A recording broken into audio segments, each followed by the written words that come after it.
अगर आपका हृदय निर्मल है तो वो हृदय ईश्वर की ओर खिंचे बिना रह नहीं सकता। आपके मन में अगर भगवत भाव है, कथा पूजन कीर्तन संन्यास से प्रेम है, मतलब आपका हृदय कुछ निर्मल होगा। निर्मल हृदय की पहचान यही है। अब पापी के कोई सींग नहीं होते हैं, पूंछ नहीं होती। पापी की पहचान क्या है? बोले भजन में मन न लगे तो सबसे बड़ा पापी होता है। पापवंत कर सहज स्वभाव, पापवंत कर सहज स्वभाव, पापवंत कर सहज स्वभाव, पापवंत कर सहज स्वभाव, भजन मोर ते भाव न काहो, भजन मोर ते भाव न पाओ, जो पय दोष हृदय सोई होई, जो पय दोष हृदय सोई होई, मोरे सन्मुख आव किशोई, मोरे सन्मुख आव किशोई। जैसे उल्लू सूर्य के प्रकाश को देखते ही भागता है, इसी तरह पापी व्यक्ति भजन के नाम से चिढ़ता है। एक पत्नी बोली, मेरे पति कहते हैं होटल चलना है तो अभी ले चलता हूँ, क्लब चलना है तो अभी चलता हूँ, शॉपिंग को चलना है तो अभी चलता हूँ, पर सत्संग में चलना ये बात मेरे से नहीं कहना। क्या? कथा में नहीं जाऊं, बाकी तू जहां को मैं चलता हूं। गीता के 7वें अध्याय में भगवान ने कहा, नमाम दुष्कृतिनो मूढ़ा प्रपद्यन्ते नराधमम् मायापहृत ज्ञान आसुरम भाव माश्रिता। गीता पढ़ा करो। नॉवल उपन्यास तो बहुत पढ़ के देख लिए, अब थोड़ा गीता पढ़ने की आदत बनाओ। गीता पढ़ो, आगे बढ़ो, गीता सुनो, सुखी बनो। नमाम दुष्कृतिनो मूढ़ा, भगवान कृष्ण कहते हैं दुष्कृति माने पापी, दुष्कृति माने पापी व्यक्ति मेरा भजन नहीं करते, वो मूढ़ है, पशु बुद्धि। नमाम दुष्कृतिनो मूढ़ा प्रपद्यन्ते नराधमा, वो अधम नर है। कितने उच्च कुल में पैदा हुआ हो, कितना विद्वान सुंदर रूपवान गुणवान हो, पर भजन नहीं करता तो अधम नर है। मायापहृत ज्ञान, माया ने उसका ज्ञान हर लिया। आसुरम भाव माश्रिता, वो मनुष्य के रूप में असुर है। फिर आपका भजन कौन करते हैं? भगवान उसका भी उत्तर देते हैं, एषाम त्वंत गतम पापम जनानाम पुण्य कर्मणाम, पुण्य कर्म करते करते जिनके पाप अंतगत माने नष्ट हो गए, पुण्य धर्म करते करते जिनके पाप कट गए, ऐसे लोग दृढ़ संकल्प लेके मेरा भजन करते हैं। दृढ़ संकल्प होना चाहिए। मीरा के देवर ने भजन के लिए मना किया, मीरा रो पड़ी। मीरा ने कहा, राणा मैं हर दुख सह सकती हूं, क्या पर कृष्ण का वियोग नहीं सह सकती, भजन नहीं छोड़ सकती। तौक पहिराओ पांव बेड़ी ले भराओ, गाढ़े बंधन सो बंधाओ और खिंचाओ काची खाल सो, और बीछू ले बिछाओ तापे मोहि ले सुलाओ, माझी धार में बहाओ बांध पत्थर कपाल सो, और गिरते गिराओ काली नागते डसाओ, पर प्रीत न छुड़ाओ गिरधारी नंदलाल। मेरे गले में पत्थर बांध के नदी में डुबा दो, काले नाग से डसा दो, बिछुओं बिछाकर बिस्तर में मुझे लिटा दो, मेरे अंग अंग के टुकड़े टुकड़े कर दो, मैं सब सह लूंगी, सी नहीं करूंगी, पर गिरधर से मेरा प्यार नहीं छूटा, मैं गिरधर के बिना रह नहीं सकता। महाराज दशरथ कैकेयी से बहुत प्यार करते थे, और कैकेयी को ऐसा लगता था कि मैं जो कहूंगी मान लेंगे, लेकिन कैकेयी भ्रम में थी। महाराज दशरथ का जितना प्यार राम से था किसी से नहीं था, और उसने इसी आधार पर वर मांग लिया कि तापस वेश विशेष उदासी, 14 वर्ष राम वनवासी। अब जैसे 14 वर्ष राम वनवासी महाराज दशरथ ने सुना, माथे हाथ मूंद दो लोचन, तनुधरी लाग सोच जानो सोचन। मस्तक को पकड़ के बैठ गए, चक्कर आ गया, और कैकेयी ने डांट लगाई, भारत की रावण पूतना होए, आने मोल विषाय के मोए। क्या भरत आपका पुत्र नहीं है? क्या मुझे खरीद के लाए हो? मेरे वचन तुम्हें बाण की तरह लगे? क्षत्रिय होकर, सूर्य वंश में पैदा होकर वचनों का ध्यान नहीं है आपको?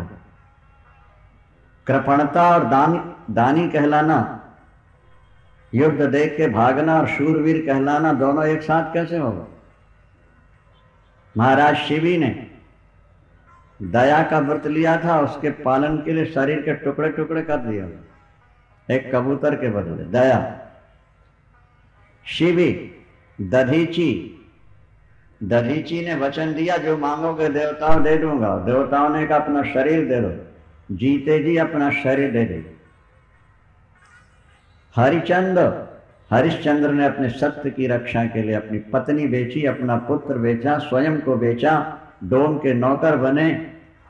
और जब पत्नी मृत पुत्र लेकर पहुंची, कफन नहीं था, अपनी धोती के आंचल को कफन बना के पहुंची है, फिर भी हरिश्चंद्र ने कहा बिना टैक्स दिए मुर्दा नहीं जलाया जा सकता। और जब पहचान लिया तो तारा रोती है, आप किससे टैक्स मांग रहे हैं? किसका टैक्स मांग रहे हैं? यह आपके जिगर का टुकड़ा है, मैं आपकी परिणीता पत्नी हूं, विवाहिता पत्नी हूं। कफन मिला नहीं, धोती के आंचल में छुपा के लाएंगे श्मशान में, फिर आप किससे मांग रहे हैं? तो हरिश्चंद्र ने बड़ी सुंदर बात कही। हरिश्चंद्र ने कहा, देवी, जिस सत्य की रक्षा के लिए मैंने राज्य छोड़ा, तुम्हें बेचा, पुत्र को बेचा, अपने आप को बेचा, डोम का नौकर बना, उस धर्म को, सत्य को मैं कैसे छोड़ूं? अगर पुत्र के मोह में मैंने टैक्स नहीं लिया तो मैं नमक हरामी हो जाऊंगा, अपने मालिक को धोखा देने वाला हो जाऊंगा। जो अपने मालिक को धोखा देता है उसका कल्याण नहीं होता। इस समय मैं तुम्हारा पति नहीं हूं, इस समय मैं रोहितांश का पिता नहीं हूं, इस समय मैं डोम का नौकर हूं, ड्यूटी पर हूं। मालिक की आज्ञा है, बिना टैक्स लिए मुर्दा नहीं जलाया जाए। और जब रोती रोती तारा अपनी धोती फाड़ के देने लगी, पुष्पों की वर्षा हुई और देवता प्रकट हो गए और कहा, धन्य हो राजन तुम्हारा सत्य। सनातन धर्म की। कैकेयी याद दिलाती है, शिव दधीचि हरिचंद नरेशा, सहे धर्म हित कोटि कलेश। भारत को राज देने में समस्या क्या है?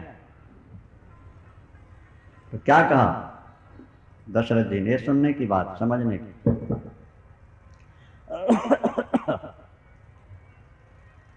महाराज दशरथ कहते हैं, जल के बिना मछली जीवित रह सकती है, असंभव। और मणि के बिना सर्प रह सकता है, पर राम के बिना दशरथ नहीं रह सकता। जिय मीन बारू बारी बिहीना, मणि बिन फण के जिय दिन दीना, मणि बिन फण के जिय दीना। कहम स्वभाव न छल मन माही, कहम स्वभाव न मन माही। जीवन मोर राम बिनु नाही, जीवन मोर राम बिनु नाही। मैं शंकर की सौगंध खाकर कहता हूं, कौशल्या ने कुछ नहीं कहा। मैं केवल कुल की परंपरा देखता हुआ राज्याभिषेक की तैयारी कर रहा था, और तुमने भी बार बार कहा था कि राम को युवराज बना दो। भामिनी भयउ तोर मन भावा, घर घर नगर आनंद बधावा। तोर मन भावा माने कई कई बार बार कहती थी कि राम को युवराज बनाया जाए। मेरा स्वभाव बन चुका है, मैं राम के बिना जीवित नहीं रहूंगा। और उसने सोचा कि ऐसे कहते होंगे मुझे डरवाने के लिए, पर राम के वियोग में जब महाराज दशरथ ने शरीर छोड़ा, तब कैकेयी को आभास हुआ कि वो जो कह रहे थे वो ठीक कह रहे थे, जो कह रहे थे वो ठीक। ईश्वर से इतना प्यार करो कि संसार का प्यार 2 नंबर हो जाए और परमात्मा 1 नंबर। अभी हमारे जीवन में परमात्मा 2 नंबर पर है और घर का काम 1 नंबर। हम कहते हैं काम से टाइम मिलेगा तो कथा में आ जाएंगे, काम से टाइम मिलेगा तो पूजा कर लेंगे। ये 2 नंबर का प्यार कहलाता है। ऊंची कोटि के जो भक्त होते हैं वो कहते हैं कि राम से टाइम मिलेगा तो काम कर लेंगे। क्या पूजा से समय मिलेगा तो व्यवहार देख लेंगे, क्योंकि व्यवहार हमारे साथ जाने वाला नहीं, पैसा हमारा साथ जाने वाला नहीं, हमारे साथ तो हमारा भजन ही जाएगा। धर्म इष्ट धन नृणाम, धर्म ही आपका इष्ट है, मित्र है, जो आगे भी आपको साथ देने वाला है, जो यहां भी साथ देता है। महर्षि वेदव्यास ने 4 वेदों का विभाग किया, 18 पुराणों की रचना की, 1 लाख श्लोक वाला महाभारत बनाया, और अंत में दोनों भुजा उठा के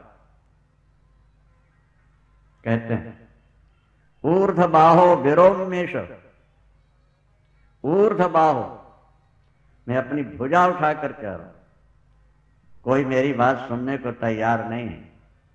दुनिया के लोग अर्थ और काम के पीछे पागल होकर दौड़ रहे हैं। मैं कहता हूं कि धर्म के पीछे दौड़ो, भजन के पीछे दौड़ो। क्यों? अगर तुम्हें अर्थ और काम की आवश्यकता है तो उसकी पूर्ति भी धर्म से हो।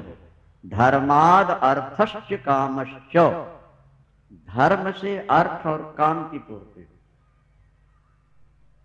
और नहीं तो दौड़ते रहो, तो दौड़ो कोस 1000 लो, और बसत है लक्ष्मी पास, बिना दिए रघुनाथ के मिले न तुलसी।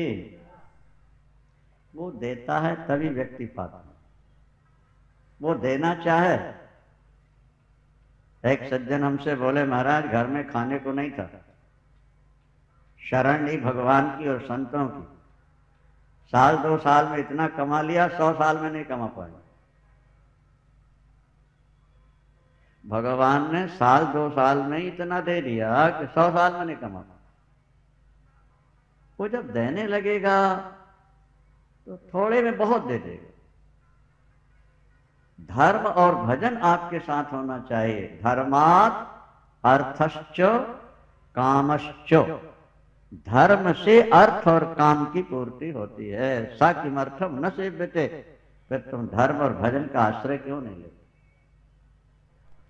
एक व्यवहारिक बात से सुनिए जरा।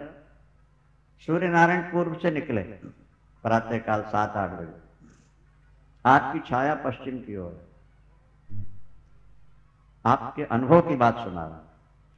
ऐसा करो, सूर्य को पीठ दिखाओ, सूर्य की तरफ पीठ करो, और छाया का सिर पकड़ने दौड़ो। पकड़ में आ जाएगी। आप जितनी तेजी से दौड़ेंगे छाया को पकड़ने के लिए, छाया उतनी तेजी से भागेगी। अच्छा, आप दौड़ते दौड़ते छाया को पकड़ने के लिए थक गए, पकड़ में नहीं आई। ऐसा करो, सूर्य की तरफ मुंह कर लो और सूर्य की तरफ चल पड़ो। अब देखो वो छाया तुम्हारे पीछे पीछे आ रही है कि नहीं आ रही। जब तुम छाया को पकड़ने दौड़े तो छाया भागी, और जब सूर्य की तरफ चल पड़े तो छाया पीछे पीछे आ रही। ये संसार की जो माया है छाया की तरह है। तुम माया को पकड़ने दौड़ोगे तो ये भागेगी, और प्रभु की तरफ चल पड़ोगे तो पीछे पीछे दौड़ती आएगी। वो तुम्हें फिर बुलाना नहीं पड़ेगा, बिना बुलाए तुम्हारे घर चली। महर्षि वशिष्ठ का कथन भी यही है। जिमि सरिता सागर मह जानी, सागर मह जानी, जिमि सरिता सागर मह जानी, सरिता सागर मह जाई, यद्यपि ताहि काम नाहि, यद्यपि ताहि काम नाहि, तिमि सुख संपत्ति भी नहीं बुलाए, सुख संपत्ति भी नहीं बुलाए, धर्मशील जहाँ जाहि सुहाए, धर्मशील जहाँ जाई सुहाए, तुम गुरु विप्र धेनु सुर सेवी, तुम गुरु विप्र धेनु सुर सेवी, रस पुनीत कौशल्या देवी, रस पुनीत कौशल्या देवी, तुम गुरु विप्र धेनु सुर सेवी। और उसी तरह तुम्हारी धर्म पत्नी कौशल्या है, इसलिए राम जैसा पुत्र तुम्हें प्राप्त हुआ है राजन। ये पुरुषार्थ का फल नहीं है, ये तुम्हारे धर्म का फल। हम कहा करते हैं कि शहरों में बैलगाड़ियों में बैल की जगह व्यक्ति बैल बन करके गाड़ी खींचते नजर आते हैं। आपने भी देखा होगा,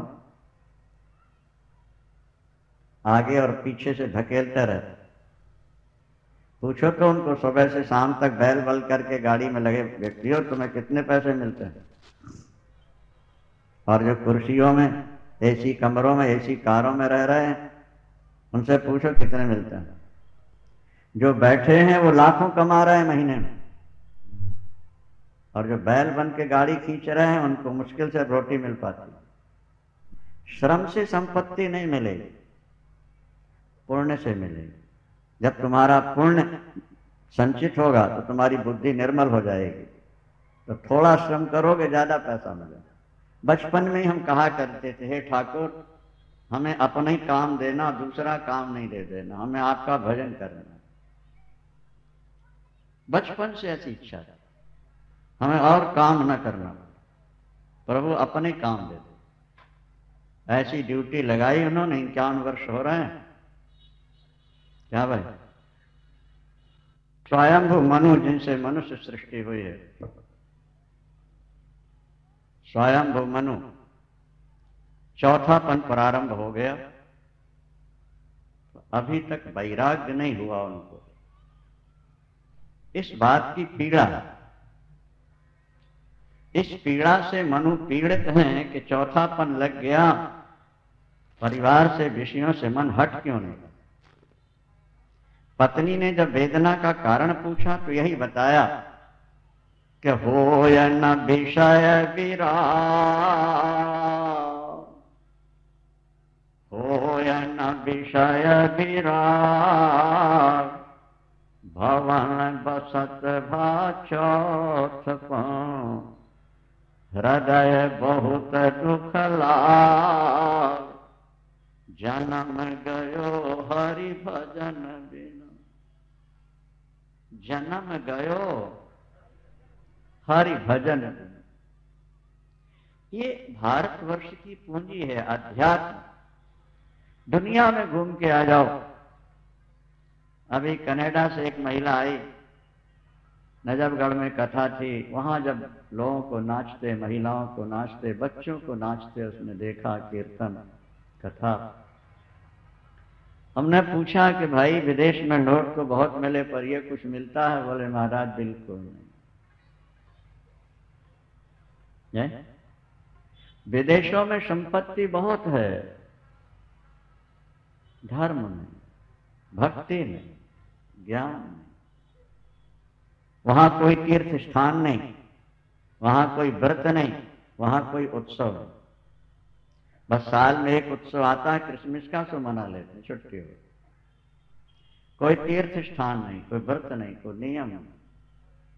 भोगवाद है वहां, यहाँ भक्तिवाद है, ज्ञानवाद है, यहाँ योगवाद है, वहां भोगवाद। गीता के 16वें अध्याय में भगवान कहते हैं, कामोपभोग परम एता बदति।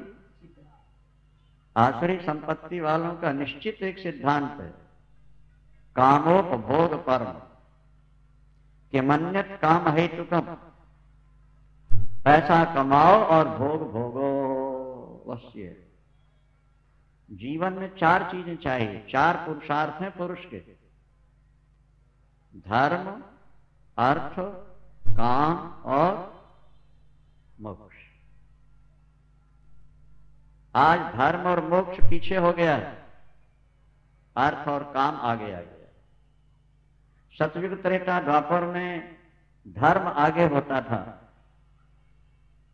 अर्थ और काम पीछे हो। भजन 1 नंबर, काम 2 नंबर। धर्मराज युधिष्ठिर से भगवान कृष्ण ने स्वयं कहा, बोले एक झूठ बोल दो सारी दुनिया का राज्य में दिला दूंगा। युधिष्ठिर का उत्तर क्या था? बोले 3 लोग का राज दिला दो ठाकुर, तब भी झूठ नहीं बोलो। अरे एक झूठ तो बोलनी है खाली, क्या अश्वत्थामा मर गया। और राजनीति में कूटनीति तो रहती है, नेता लोग हरिश्चंद्र की तरह सत्यवादी थोड़े होते, बोल दो ना अश्वत्थामा मर गया, बस इतना ही कहना है। गारंटी मेरी है 3 लोग का राज दिला, मृत्यु लोग का राज दिला। युधिष्ठिर ने कहा 3 लोग का दिलाओ तब भी नहीं। क्यों? बोले मरने के बाद 3 लोग साथ जाएंगे मेरा सत्य साथ जाएगा, मेरा धर्म साथ जाएगा। मैं राज्य के लिए अपने धर्म का त्याग नहीं करता। विभीषण से रावण ने कहा, भाई तू राम का भजन छोड़ दे, सोने के महलों में रह, मेरा उत्तराधिकारी बन जा, ये सिंहासन तू मान तो मैं दे देता हूं, उसको छोड़ो। विभीषण का उत्तर क्या था? उन्होंने कहा, भाई मैं चना चबा के गुजारा कर लूंगा, चटाई पर सो के गुजारा कर लूंगा, घास की झोपड़ी में रहकर सुख से रह लूंगा, मैं भगवान का भजन नहीं छोड़। एक और रावण के पास वैभव और दूसरी ओर विभीषण की कुटिया है। वो कहता है मेरे जीवन का लक्ष्य भजन है, भोग नहीं। आसुरी संपत्ति जब बढ़ती है तो भोगवाद बढ़ता है, और दैवी संपत्ति जब बढ़ती है तो धर्म और भजन बढ़ता है। अब देखो मनुराज के सामने कोई समस्या नहीं, सारी दुनिया का राज्य है, क्योंकि अभी मनुष्य सृष्टि प्रारंभ ही हुई है, उन्हीं से प्रारंभ हुई है। शरीर स्वस्थ है, पत्नी पतिव्रता है, पुत्र अनुकूल है, कोई शत्रु नहीं उनके लिए।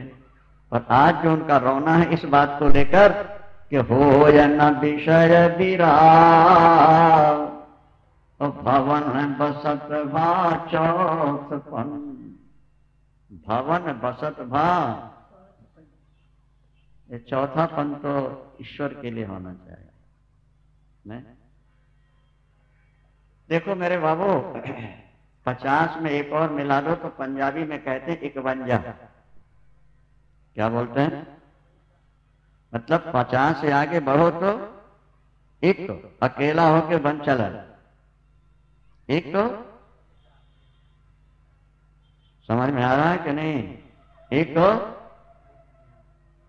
नहीं बना, जब 58 तक पार हो गए तो बोले अरे 60, अब तो समझ जा, 59, 60, 61, 62, सबके साथ 60 लगाओ। 60 माने मूर्ख। अरे मूर्ख अब तो समझ जा, फिर भी नहीं समझा। तो जब 69 शुरू हुआ, बोले अब तो तेरी जिंदगी बद से बदतर हो गई। 69, 70, 71, 72, 73, 74, अब तो तेरी जिंदगी बद से बद है, तेरी जिंदगी का कोई सार नहीं, चौथापन आ गया, और भजन तूने अभी तक शुरू ही नहीं किया। क्या तेरी जिंदगी है? बेकार है कि नहीं? अब ये भी तो महात्मा बैठे हैं, देखो अभी दाढ़ी भी सफेद नहीं और बाबा जी बन के बैठे हैं भजन कर रहे हैं, और यहाँ सारे बाल ही सफेद हो गए हैं, फिर भी अभी घर से निकलने की भजन करने इच्छा नहीं होती। हो या न विषय विराग, भवन बसत भा चौथपन, तो हृदय बहुत दुख लाग, जन्म गयो हरि भजन बिन। हृदय बहुत दुख लाग, एक एक शब्द पर विचार करो ना। हृदय बहुत दुख लाग, जन्म गयो, फिर क्या किया? बोले 12 बस राज सुताई तब दीना, रास तुताई तब दीना, नारी समेत गवन बन कीना, नारी समेत सुगन कीना। बरबस पुत्र भी राज्य लेना नहीं चाहता, मन देना नहीं चाहता, पर बुद्धि निर्मल थी, बरबस राज करता है। मनुष्य के मन में दो अंश हैं, एक में जड़ांश विशेष है, दूसरे में चेतनांश विशेष है। मन में जड़ता विशेष है और बुद्धि में चेतना विशेष है। जब व्यक्ति पाप करता है तो मन की शक्ति बढ़ जाती है और बुद्धि की शक्ति कमजोर हो जाती है, और जब व्यक्ति धर्म का आचरण करता है तो बुद्धि की शक्ति बढ़ जाती है, मन कमजोर हो जाता है। जिसका मन बलवान होता है उससे पाप ज्यादा होते हैं, और जिसकी बुद्धि निर्मल होती है उससे भजन ज्यादा होता है। और बुद्धि निर्मल होती है धर्म से, और मन बलवान होता है विषयों से। जितना ज्यादा पाप करोगे, विषय भोगोगे, मन उतना बलवान होता जाएगा। तो जितना पूजा पाठ धर्म करोगे, मन आप बुद्धि आपकी निर्मल होती है। यही तो समस्या थी महाभारत की। धृतराष्ट्र अंधे थे और पत्नी ने भी पट्टी बांध ली। धृतराष्ट्र माने मन और गांधारी माने बुद्धि। मन तो अंधा होता ही है, मन के आंखें नहीं होती बाबू, वो तो गलत सलत कुछ भी सोचता है। अपनी फाइल जब बुद्धि के पास भेजता है कि मैं ये चाहता हूं, ये चाहता हूं, तो फिर बुद्धि जजमेंट देती है ये करना है और ये नहीं करना। संकल्प करना मन का काम और निर्णय देना। अगर बुद्धि मलिन है तो मन के गलत संकल्पों की स्वीकृति दे देगी, और बुद्धि निर्मल है तो मन के गलत संकल्पों को दबा दे। नहीं, ऐसा नहीं, इदम कर्तव्य इदम न कर। तो धृतराष्ट्र माने मन ये तो अंधे थे ही। जब पत्नी आई उसने भी आंख में पट्टी बांधी, मतलब मन जो कहे वही होगा, बुद्धि का निर्णय खत्म। इसलिए कौरव वंश का विनाश हो गया। इसलिए कौरव वंश का विनाश हो गया। स्वयंभू मनु और शत्रुपा। मनु का मन कहता है थोड़े दिन और घर में रह लो, अभी तो लंबी आयु है, अभी तो बहुत दिन जीना है, थोड़े दिन और विषयों का सेवन कर लो।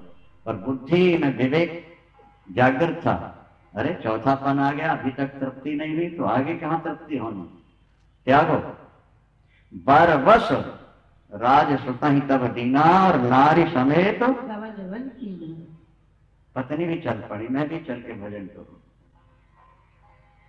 बानक पृष्ठ तक तो पत्नी साथ रह सकती, पर वहां पत्नी वाला व्यवहार नहीं होता।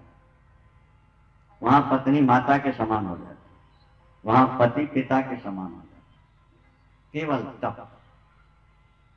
राज्य छोड़ा, स्वयं मनु ने पत्नी के साथ चल पड़े। बोले पंथ जात सोहन मति धीरा, जात सोहन मति धीरा, ज्ञान भगति जन भरे शरीरा, ज्ञान भगति जन शरीरा। मनु ज्ञान हो गए और पत्नी भक्ति हो गई। नैमिषारण्य पहुंचे, सब तीर्थों में स्नान किया। तीर्थ स्नाई विशुद्धसी, अगर तीर्थ स्नान करोगे तुम तो शुद्ध हो जाओगे। तीर्थ शब्द का अर्थ ही पवित्र होता है।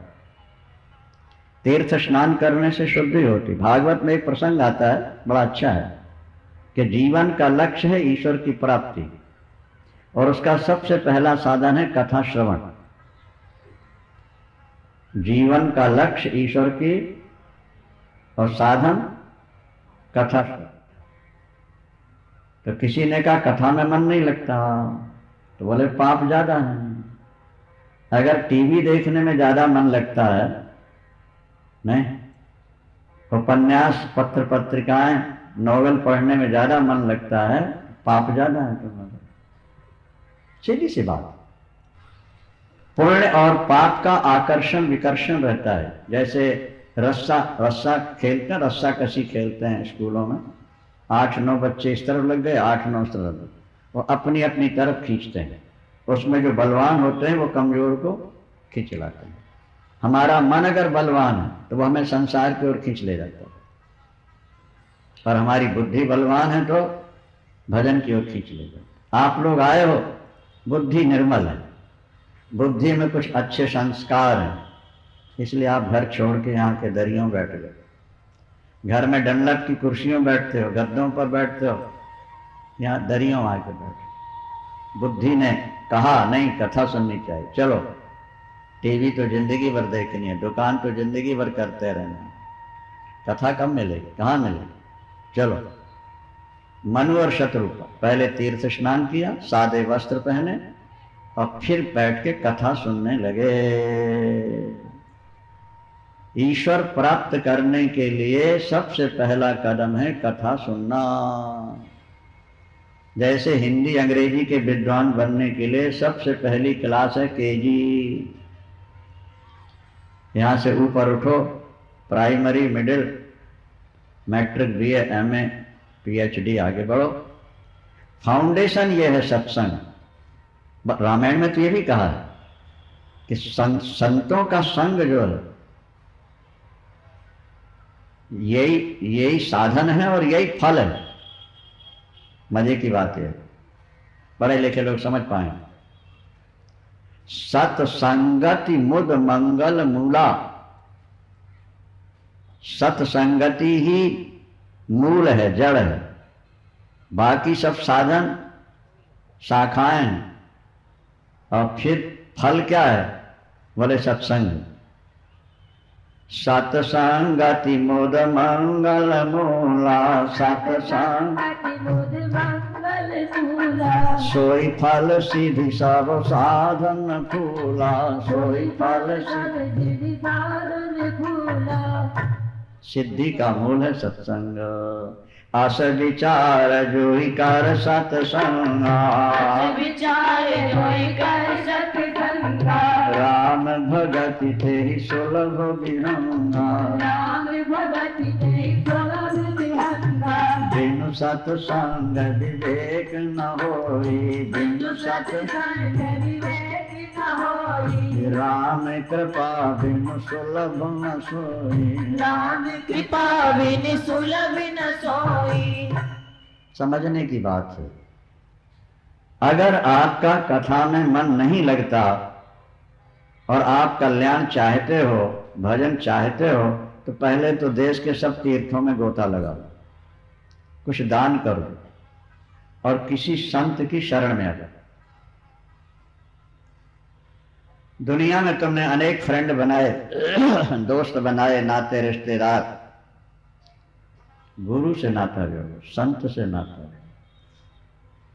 और देखो फिर कथा में मन लगता है कि नहीं लगता।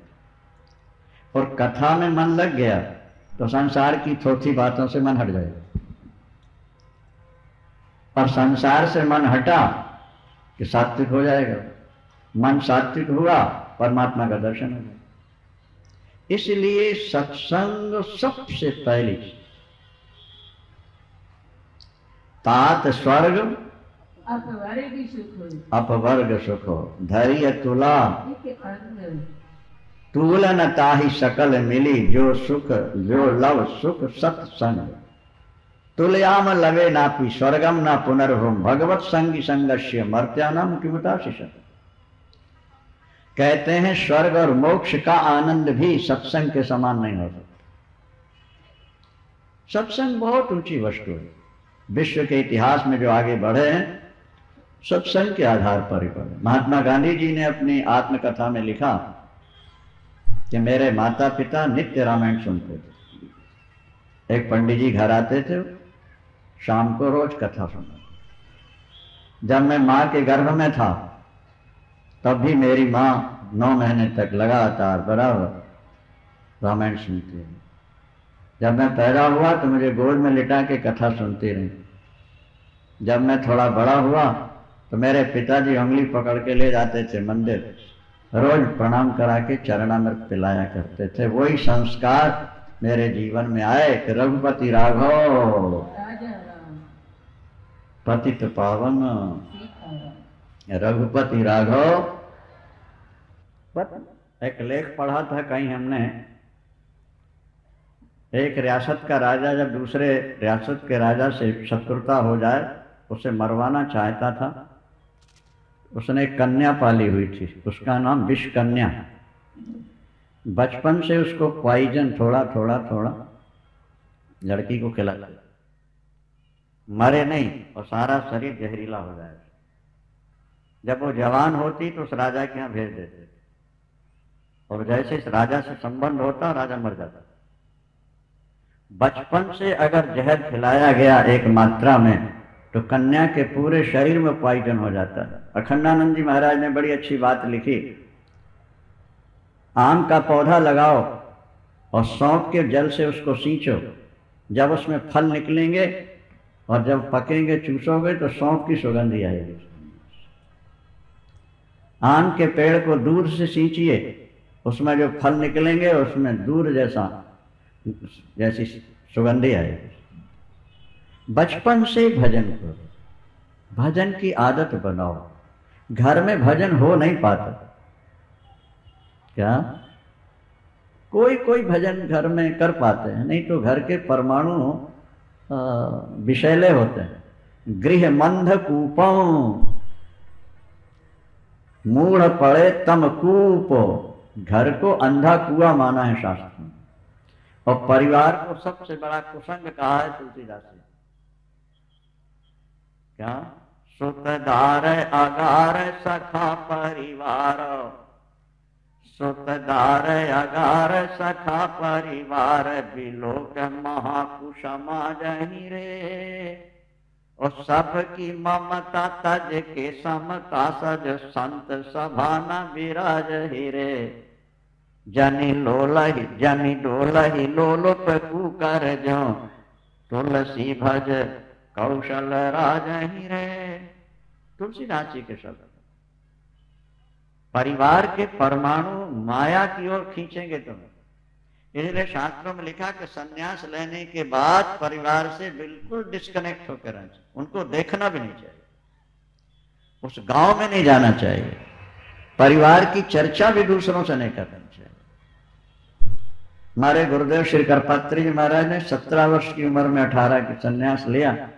10 दिन की बच्ची थी, माता जी छोड़कर फिर दोबारा मिला।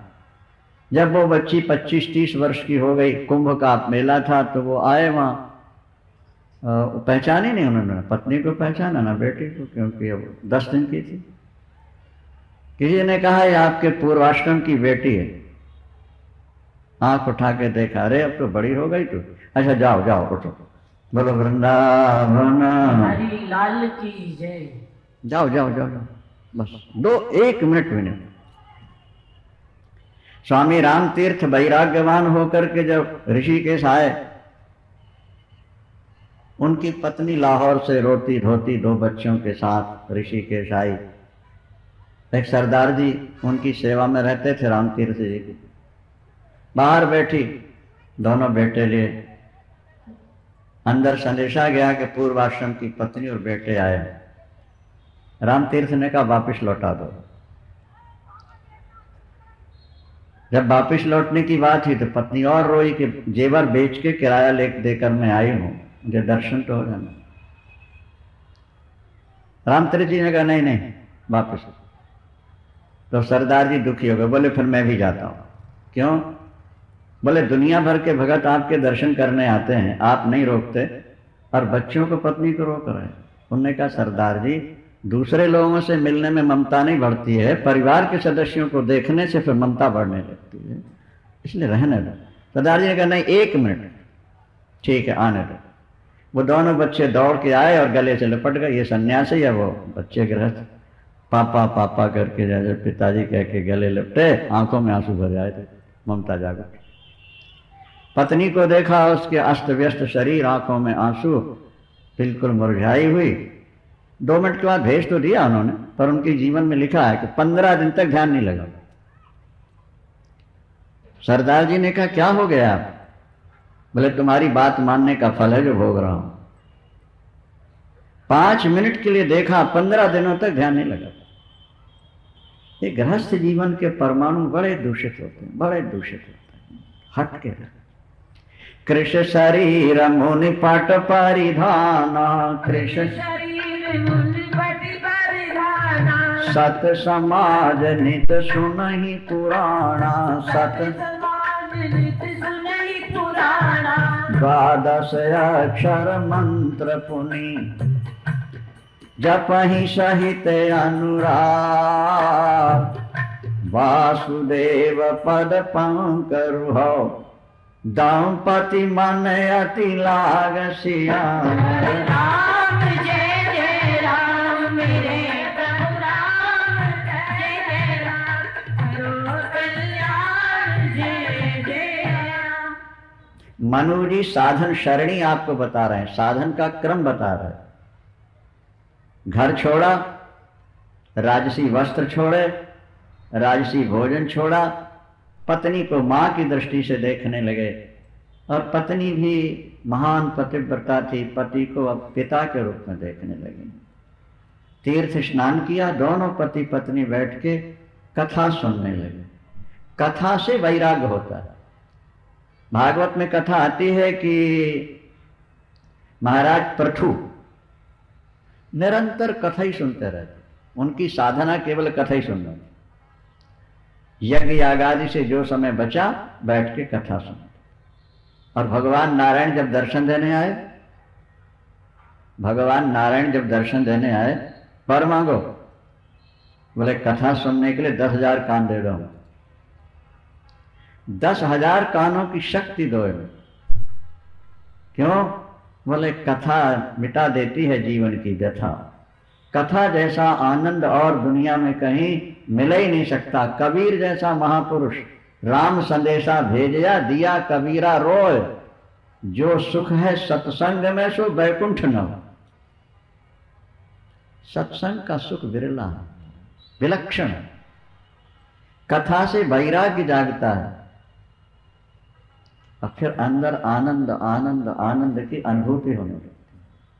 ध्रुव जी ने भी भगवान नारायण से यही वर मांगा था कि प्रभु आपके भक्तों का सदा संग मिला रहे और आपकी कथा सुनने को मिलती है। और ये बात भी ध्यान रखिएगा, आप सुनेंगे भगवान की कथा तो भगवान सुनेंगे आपकी व्यथा। जब आप सदा भगवान की सुनेंगे तो कभी भगवान भी तो आपकी सुनेगा नहीं सुनेगा? हाँ, वो तो करुणा सागर है। आपने सारी जिंदगी उसकी कथा सुनी, वो आपकी व्यथा नहीं सुनेगा? और वो सुन लेगा, सारा दुख मिट जाएगा, करोड़ों जन्मों का खाता खत्म हो जाएगा। वृद्ध होके पत्ते खेलते, ताश खेलते हैं, देख करके आश्चर्य होता है कि ये समय पत्ते खेलने का है, ताश चौपड़ खेलने का है या भजन करने का है। देखो मनु जी ने गृह त्यागा, तीर्थ स्नान किया, सामान्य वस्त्र, सन्यासी को श्रृंगार नहीं करना चाहिए, सामान्य वस्त्र और सत्संग, कृष शरीर मुनि पट परिधाना और सत समाज नित सुने। इसका फल क्या हुआ? जो मन भजन में नहीं लग रहा था वो अति लाभ, 12 अक्षर मंत्र पुनि जपे सहित और वासुदेव पद पंकरुह दंपति मन अति लाभ। घर में नहीं लग रहा था, लेकिन जब एकांत में चले गए नैमिषारण्य में, अति लाभ। अब तो मन हटता ही नहीं भगवान से। इसलिए घर छोड़ने की बात आती है। हर व्यक्ति तो छोड़ नहीं सकता। एक बात ध्यान देना भाई, एक तो कीर्तन में ताली जरूर बजानी चाहिए। चाबी का दूसरा नाम ताली है।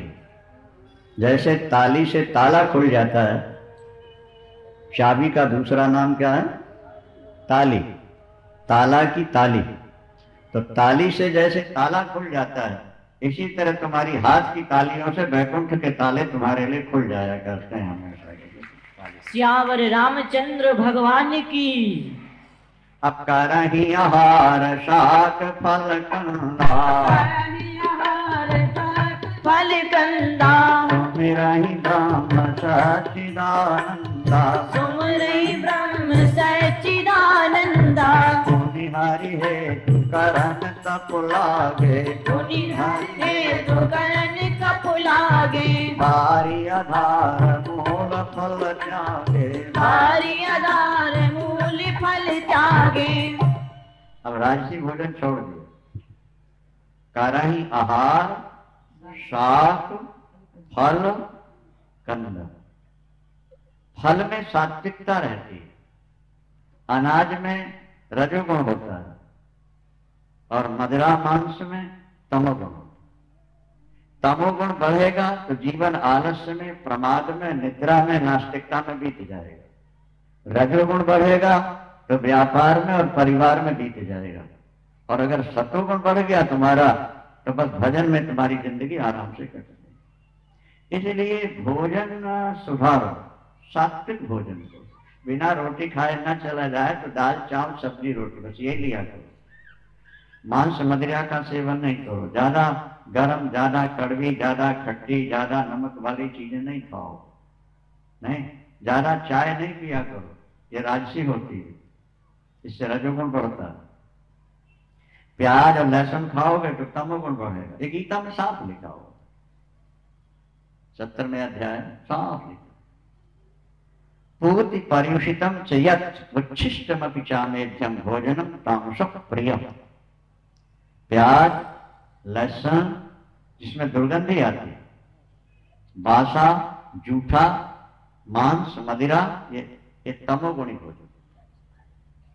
और तला तला ज्यादा खाए, भजिया पकौड़ा मगोड़ा तुमने खो तो ये राजसी हो जाए। राजसी भोजन करोगे तो क्या मिलेगा? दुख शोकामय प्रदा, दुख शोक और रोग।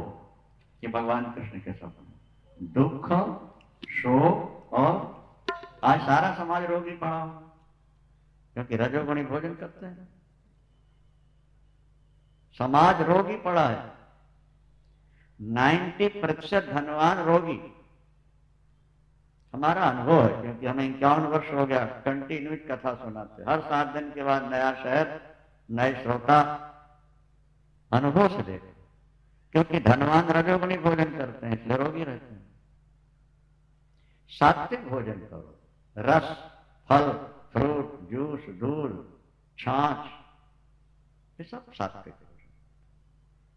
अब मनु जी ने राजसी भोजन छोड़ दिया, अब तो मुनियों के वेश में आ गए। हमारे गुरुदेव श्री करपात्री जी महाराज ने 55 वर्षों तक न नमक खाया, न मीठा खाया, और दूसरी चीजें क्या लेंगे, कुछ नहीं। पहले तो कंदमूल फल पर रहे, फिर अवस्था के आधार पर 24 घंटे में एक बार शाम को 5 से 6 के बीच में, बिना नमक, बिना मीठा, बिना चटनी मसाले के। कभी हम लोगों को प्रसाद जब मिलता था सौभाग्य से और मुंह में रखें तो सोचते थे कैसा भोजन, गुरुदेव कैसे खाते।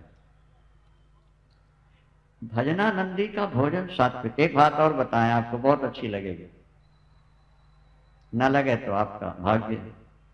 देखो भोजन में मात्रा है कि नहीं, भा और ओ की मात्रा है कि नहीं, बोलो भाई। भोजन और भजन में मात्रा है, हाँ नहीं, क्या मतलब हो? भोजन में मात्रा इसलिए है कि तुम एक लिमिट बना लो अपने भोजन का, इतना ही करना है, इससे ज्यादा नहीं करना है अगर भजन करना है। अगर तुम्हारे भोजन में लिमिट रहेगी, सादापन रहेगा, तो फिर तुम्हारा भजन बिना मात्रा का अनलिमिटेड हो जाएगा, सारी जिंदगी भजन तुमसे होता रहेगा। पहले भोजन सुधारो। सतगुरुदेव भगवान की। भोजन में मात्रा, ये नहीं कि जो आता जाए गले के नीचे उतारते जाओ। हमारे यहाँ कितना क्या लोग लेके आते हैं, पूछो साथ में रहने वालों से क्या खाते हैं। वहां टोरंटो में बड़ी चर्चा थी इस बात। हमारे आत्मानंद जी भी कभी कभी आ जाते हैं आश्रम में, हरिद्वार में, तो कैसा बढ़िया भोजन मिलता होगा इनको, पूछो। जब आते हैं तो हम अपने यहाँ प्रसाद पवाते हैं। सादा भोजन, भोजन में लिमिट कर लो। जीने के लिए खाना ये इंसानियत है, और खाने के लिए जीना ये हैवानियत है। जो जीने के लिए खाते हैं वो इंसान है, और जो खाने के लिए जी रहे हैं वो हैवान, जानवर होते हैं। महाराज मनु अब भजनानंदी हो गए। करही आहार शाक फल कंदा, करही सुमिरहि ब्रह्म सच्चिदानंदा सुमिरहि ब्रह्म सच्चिदानंदा सुनि हरि हेतु करन तप लागे सुनि हरि हेतु करन तप लागे बारी आधार मूल फल त्यागे बारी आधार मूल फल त्यागे ये विधि बीते बरस खटो सहस बारिया संबद सत सहस्र पुनि रहे समीर तो बरस सहस दस त्यागे शोक ठाड़े रहे एक पद दो विधि हरिहर तप देख अपारा विधि हरिहर तप देख अपारा मनु समीप आए बहुबारा मनु समीप आए बहुबारा मांगहु बर बहु भांति लुभाए मांगहु बर बहु भांति लुभाए परम धीर नहीं चले चलाए धर्म धीर नहीं चले चलाए एक पैर से दोनों खड़े हैं पति और पत्नी। पहले कंदमूल, फिर केवल जल, फिर केवल वायु और फिर प्राणायाम साध के एक पैर से। ब्रह्मा विष्णु महेश आए, तीनों देव आए, मनुराज वर मांगो। मनुराज ने कहा आप जैसे करोड़ों ब्रह्मा विष्णु महेश जिनसे प्रकट होते हैं मैं उनका दर्शन चाहता हूं।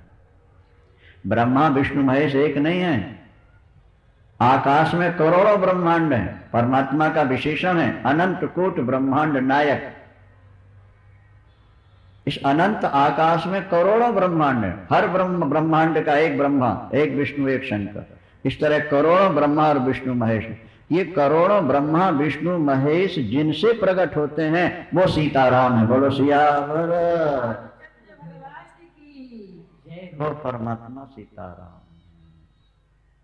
जो लोग कहते हैं दशरथ पुत्र राम भगवान नहीं है, भगवान शंकर ने उनको लिए पाखंडी, हरिपद विमुख, जाने झूठ न सांस, ऐसा कहके प्रताड़ित किया है।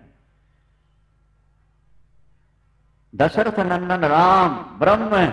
एक डॉक्टर बुल के हुआ है ईसाई, उसने राम कथा पर पीएचडी की और उसने सिद्ध किया है कि राम मनुष्य है, ईश्वर नहीं।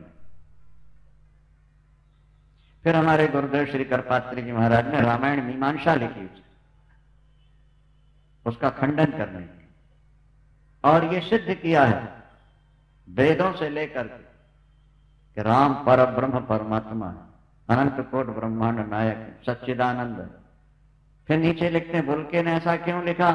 बोले वो कूटनीति थी, वो ईसाई था, वो चाहता था कि हिंदू राम को मनुष्य मान करके रामायण छोड़ देंगे, महाभारत छोड़ दें, बस फिर हमको जल्दी ईसाई बनेंगे। अभी हमने कहीं कहा, आज आम धारणा हो गई हिंदुओं में कि जो महाभारत पढ़ते हैं उनकी लड़ाइयां होती हैं। हमने कहा अंग्रेजों की कूटनीति थी और हिंदू समझ नहीं पाता। हिंदू बड़ा भोला है, जो जिस तरह लुढ़का दे लुढ़क जाता है। क्या महर्षि वेद व्यास जो भगवान के अवतार है वैसा ग्रंथ लिखेंगे जिसको पढ़ के लड़ाइयां हो? ये अंग्रेजों ने अफवाह फैलाई, क्योंकि अंग्रेज जानते थे कि जब तक ये रामायण और महाभारत पढ़ते रहेंगे तब तक ये सनातन धर्म को कभी छोड़ ही नहीं सकेंगे, चाहे 1000 वर्ष 10,000 वर्ष हम पर शासन करते। इसलिए इन प्रकारेण इनके मन में ये भाव भर दो कि महाभारत जो पढ़े सुने का लड़ाई होगी और राम इंसान है, इनका ज्यादा भजन पूजन नहीं करना चाहिए, अपनी ईसाइयत को फैलाने के लिए ऐसा। स्वामी जी ने इतनी मोटी पुस्तक लिखी रामायण मीमांसा का। बुद्धि हो तो पढ़ो उसको। राम कौन है? बोले विधि हरिहर तप देख अपारा, मनु समीप आए बहुबारा। मनु एक बार नहीं, बहुबारा, सैकड़ों बार आए ब्रह्मा विष्णु महेश। हमसे कुछ मांग लो, ब्रह्मा बनना चाहो बना देते हैं, विष्णु बनना चाहो बन जाओ, शंकर। मनु ने क्या कहा, उपजाहि जासु अंश ते नाना, उपजाहि जासु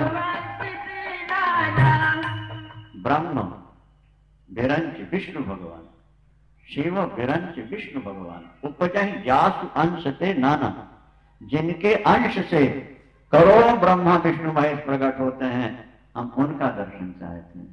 शरीर सूख गया, लकड़ी हो गया, अस्थि मात्र भय रहे शरीरा, तदपि मनाग मन ही नहीं वीर। लगे हैं भजन, भजन करो फिर मुड़ के नहीं देखो भाई। वेद का वचन है, चरई बेटी चरण वही मरु विंदती। बेटा अगर ईश्वर की ओर चल पड़े हो तो रुकना नहीं, चले चलो किनारा मिलेगा, भगवान तुम्हें जरूर मिलेंगे।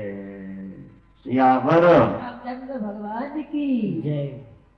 अंत में भगवान राम ने आकाशवाणी दी, बोले मांग मांग बर भाई न भवानी, मांग मांग बर भई न भवानी, मांग मांग बर भाई न भवानी, मांग मांग बर भई न भवानी, परम गंभीर कृपामृत सानी, परम गंभीर कृपामित सानी, मृतक जियावन गिरा सुहाई, मृतक जियावन गिरवन सुहाई।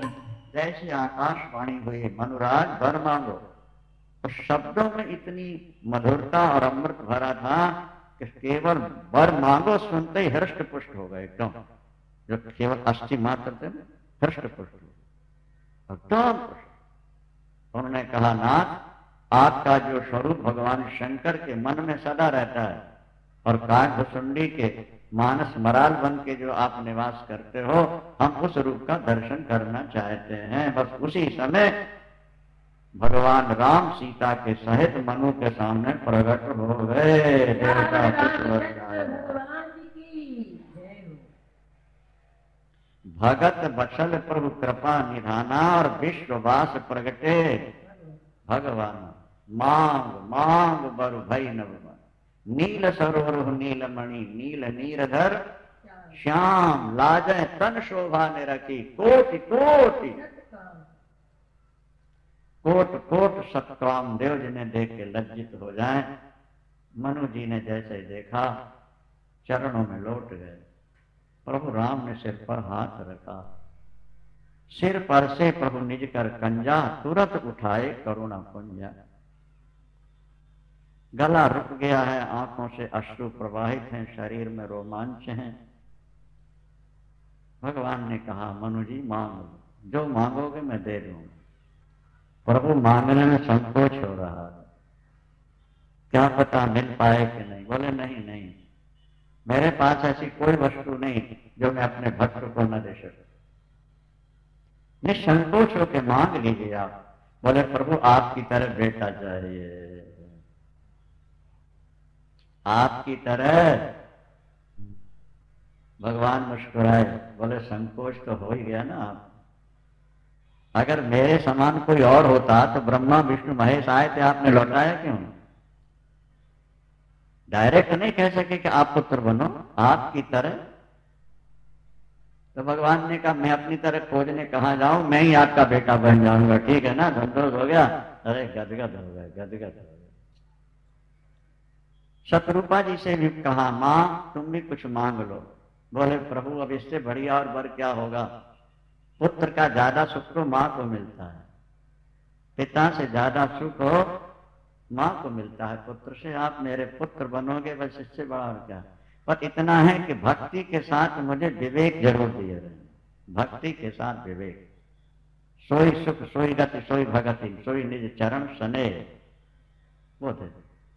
दशरथ जी ने कहा, मनु जी ने कहा, प्रभु मैं कुछ और मांग रहा हूं। क्या? मेरे सामने भगवान बन के कभी प्रकट नहीं होंगे, मुझे वात्सल्य रस चाहिए, पुत्र का सुख चाहिए। क्या? सोतर